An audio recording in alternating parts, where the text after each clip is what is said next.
খুব জোর খিদে পেলে যখন ভেবে উঠতে পারেন না কী খাবেন, তখন বলবো এই রেসিপিটা ঝটপট বানিয়ে নিন। মাত্র 10 মিনিট হাতিয়ে নিয়েই কিন্তু এই রেসিপিটা বানিয়ে নিতে পারবেন। খেতে কিন্তু দুর্দান্ত লাগে। তাহলে চলুন কেমন বানালাম দেখে নেওয়া যাক।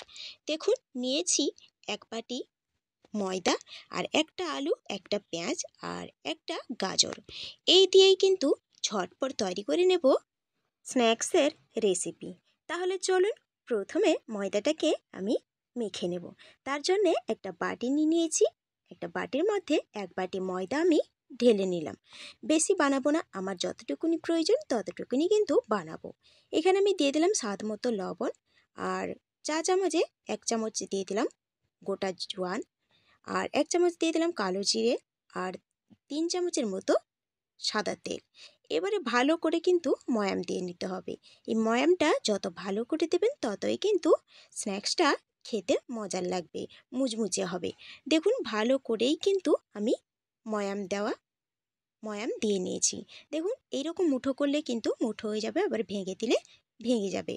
এবারে আমি নর্মাল টেম্পারেচারে জল দিয়ে, অল্প অল্প জল দিয়ে একটা শক্ত ডো আকারে কিন্তু করে নিতে হবে। এখানে কিন্তু ডোটা শক্ত করে মাখতে হবে, নরম মাখলে কিন্তু চলবে না। দেখুন, খুব ভালো করে কিন্তু আমি মেখে নিচ্ছি। মাখা হয়ে গেছে, ঠিক এইরকমই কিন্তু শক্ত শক্ত হবে। এটাকে আমি ঢাকা দিয়ে সরিয়ে দিলাম। ততক্ষণ একটা পুর বানিয়ে নেব। আলুটাকে আমি একটা গ্রেটারের দ্বারা ছিলে নিচ্ছি। এরকম গ্রেটার কিন্তু সবার ঘরে থাকে। এরকম গ্রেটার দিয়ে তাড়াতাড়ি কিন্তু আলুটাকে এইভাবে ছুলে নিতে হবে। আলুটাকে গ্রেট করে নিয়ে আলুটাকে ভালো করে জল চেপে চেপে বের করে দিতে হবে, যাতে আলুর মধ্যে কোনো রকম জল না থাকে।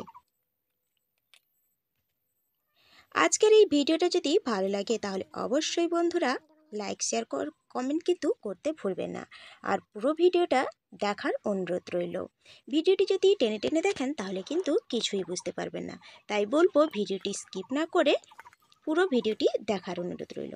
দেখুন, সমস্ত আলুগুলোকে একটা আলাদা পাত্রের মধ্যে নিয়ে নিয়েছি, আর অনেকটা পরিমাণে লবণ দিয়েছি।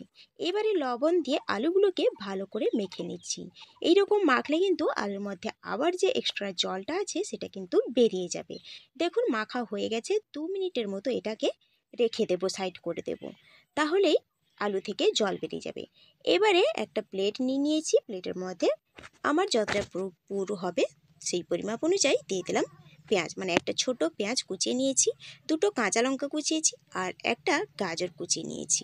গাজরটাকেও কিন্তু আমি গ্রেট করে নিয়েছি।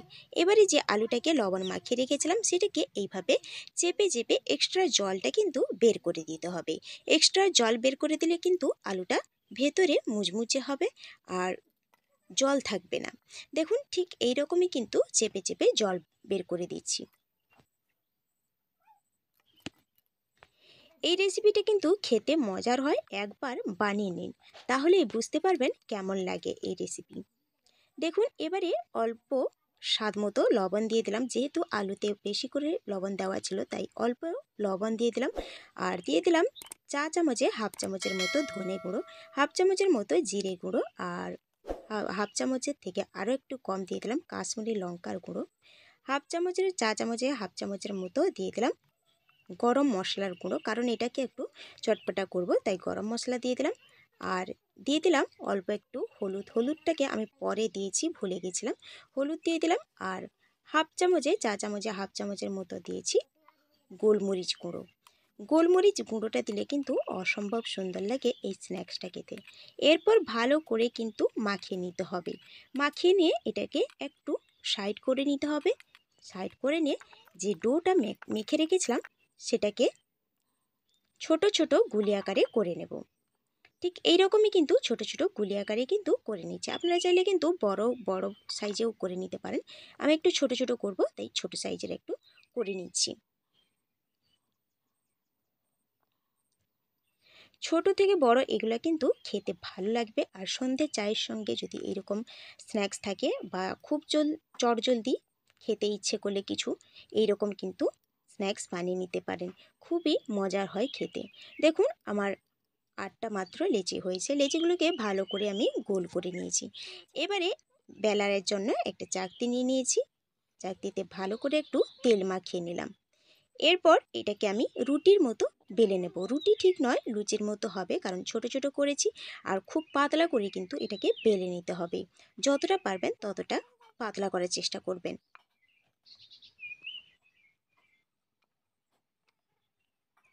দেখুন, ঠিক এই রকমই কিন্তু পাতলা করে নিতে হবে। বন্ধুরা, আজকের ভিডিওটা যদি ভালো লাগে অবশ্যই লাইক শেয়ার কমেন্ট কিন্তু করতে ভুলবেন না। আর বেশি যদি ভালো লাগে তাহলে আপনারা আপনাদের আত্মীয় স্বজনদের সঙ্গে একটা হলেও শেয়ার করে নেবেন। আর এই ভিডিওটি যদি নতুন কোনো বন্ধু দেখে থাকেন তাহলে অনুরোধ করব আমার চ্যানেলটিকে সাবস্ক্রাইব করে পাশে থাকা বেল আইকনটি প্রেস করে অল নোটিফিকেশন করে দেবেন। তাহলে প্রত্যেক দিনের ভিডিও সবার আগে আপনার কাছে পৌঁছে যাবে। দেখুন, পাতলা করে বেলে নিয়েছি। এরপর পুরটা যে ছিল সেই পুরটা একটা সাইডে দিয়ে দিলাম। তারপর দুদিক থেকে এইভাবে ভাঁজ করে দিয়ে এইরকম রোল আকারে কিন্তু করে নিলাম। শেষে কিন্তু যে মোড়া হবে সেটাকে কিন্তু অল্প একটু জল মাখিয়ে দিতে হবে, তাহলে কিন্তু আর ছেড়ে যাবে না। দেখুন কত সুন্দর তৈরি হয়ে গেল একটা। ঠিক এই রকমই কিন্তু বাকিগুলোও করে নিতে হবে। আরও একটা বানিয়ে দেখাবো যাতে আপনাদের কোন রকম বুঝতে অসুবিধে না হয়। দেখুন, ঠিক এই রকমই কিন্তু বেলে নিতে হবে, যেরকম আমরা লুচি বেলি। যতটা এটা কিন্তু লুচির থেকে আরও কিন্তু পাতলা হবে। লুচি বেলতে গেলে কিন্তু আমাদের একটু মোটা রাখতে হয়, এটা কিন্তু যতটা পারবেন পাতলা করে নেবেন। পাতলা করে এরকম বেলে নিয়ে কিন্তু পুর দিয়ে দিতে হবে।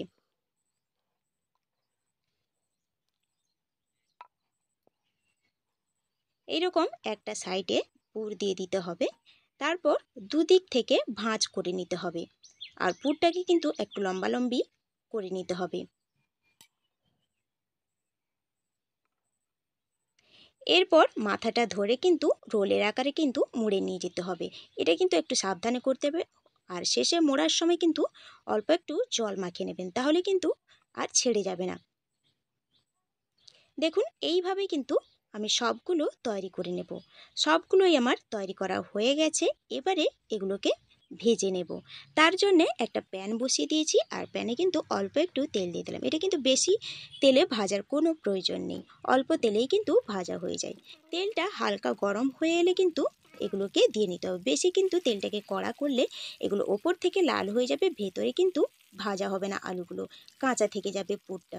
তাই হালকা আঁচেই কিন্তু এটাকে ভেজে নিতে হবে উল্টে পাল্টে। এক পিঠ হয়ে গেলে কিন্তু অপর পিঠ আমি একটা চামচের দ্বারা উল্টে নেব। এই রকমই কিন্তু উল্টে পাল্টে সব পুরো স্ন্যাক্সটাই কিন্তু লাল লাল করে ভেজে নিতে হবে। আর এই ভাজাটা কিন্তু পুরোপুরি লো টু মিডিয়ামে কিন্তু একদমে হবে, না হলে কিন্তু ওপরে লাল হয়ে যাবে আর ভেতরে কিন্তু কাঁচা থেকে যাবে। দেখুন, বেশি কোনো সময় লাগলো না, খুব ঝটপটই তৈরি হয়ে গেল। মাত্র 10 মিনিট হাতে নিয়েই কিন্তু এগুলো বানাতে পারবেন। দেখুন, এপিট ওপিট করে আমি খুব ভালো করে কিন্তু লাল লাল করে ভেজে নিয়েছি।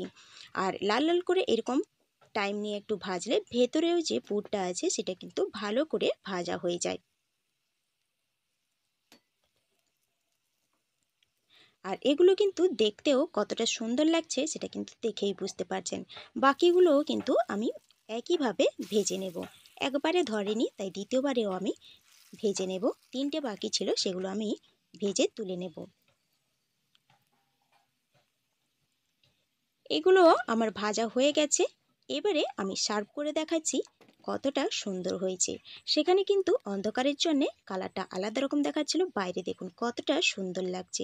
খেতেও কিন্তু ততটাই মজার হয়। তাই বন্ধুরা অবশ্যই একবার বানিয়ে দেখতে পারেন। আশা করি আপনাদেরও কিন্তু ভালো লাগবে। তাহলে বন্ধুরা, আজকের ভিডিওটা কেমন লাগলো অবশ্যই কমেন্ট বক্সে জানাবেন। আর ভালো লাগলে কিন্তু লাইক শেয়ার করে দেবেন। সুস্থ থাকবেন, ভালো থাকবেন। খুব শীঘ্রই দেখা হবে পরের একটা ভিডিও নিয়ে। তাহলে চলুন আজকে এই পর্যন্ত, দেখা হবে কোনো নতুন ভিডিও নিয়ে। ততক্ষণ পর্যন্ত সুস্থ থাকবেন। আর অবশ্যই কিন্তু একবার হলেও এই রেসিপিটা বানানোর পর আপনাদের কেমন লাগলো সেটাও কিন্তু কমেন্ট বক্সে জানাতে ভুলবেন না। তাহলে চলুন, thanks for watching my video.